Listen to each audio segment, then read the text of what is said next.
الله الرحمن الرحيم.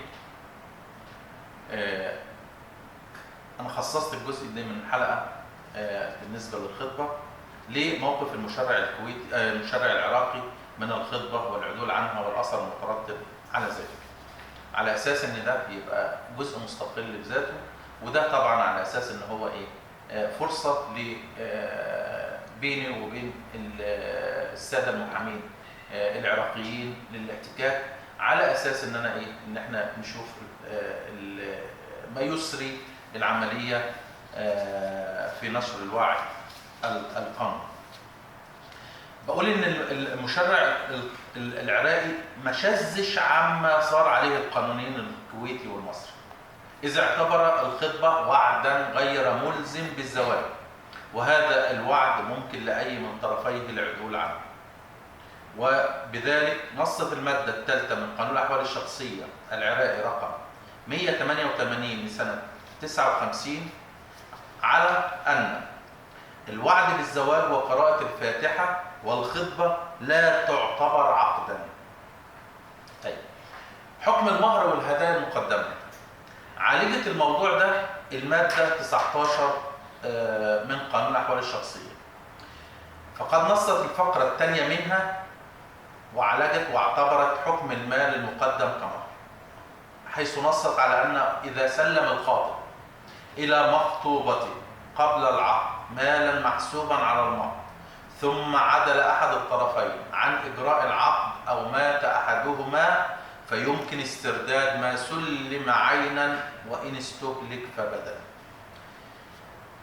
وفق للفقرة الثانية من المادة 19 اللي فاتت، إن الخاطب ليه إن هو يسترد المهر المقدم منه، سواء كان عينا أو قيمته، وهو هنا بيتفق مع القانونين المصري والكويتي. طيب، مسألة الهدايا عالجتها المادة 19 بفقرتها الأولى، حيث نصت تسري على الهدايا أحكام الهبة. لما نيجي نرجع للقانون المدني العراقي رقم 40 لسنة 51، هنلاقي ان المادة 612 بتنص على ان الهبات والهدايا التي تقدم من احد الخطيبين للآخر او من اجنبي عنهما لاحدهما او لهما معا، يجب ان يردها الموهوب له للواهب إذا فسخت الخطبة وطلب الواهب الرد، ما دام الموهوب قائما وممكنا رده بالذات.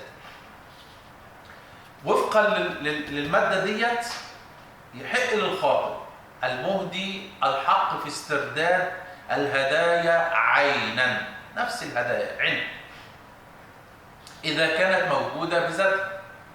طيب، إذا هلكت أو كانت قابلة للاستهلاك فله المطالبة بقيمتها ما لم يكن هناك مانع من موانع الرجوع بالهبة، وفقا لما نصت عليه المادة 623 من القانون المدني العراقي، والتي نصت على أنه إذا حصل للشيء الموهوب زيادة متصلة موجبة لزيادة قيمته، هذه حالة، أو إذا مات أحد طرفي الهبة الحالة الثانية، أو إذا تصرف الموهوب له بالشيء الموهوب تصرفا نهائيا، ده الحالة الرابعة، أو إذا قدم الموهوب له بدلا عن الهبة إذا كانت الهبة صدقة أو عمل من أعمال البر، أو إذا هلك الشيء الموهوب في يد الموهوب له. أدى كده إن في الأحوال الخمسة ديت اللي تضمنتها المادة بيمتنع على الواهب الرجوع على الموهوب له بشيء من الهدايا الموهوبة. طيب، بيصار التساؤل: هل يجوز للمضرور من العدول عن الخطبة الرجوع بالتعويض على الطرف الآخر؟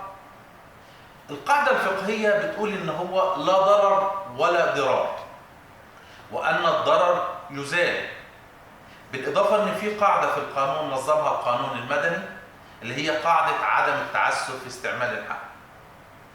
وعندي قواعد المسؤولية التقصيرية بتوجب على المخطئ إذا كان خطأ رتب ضرر، فهنا بيلزم بتعويض المضرور. ومفاد كده مستخلص من كده، إذا تضرر أحد الطرفين من فسخ الخطبة، سواء كان الضرر ماديا أو أدبيا، فإنه يتعين على الطرف المتسبب تعويض الطرف الآخر رضاء أو قضاء.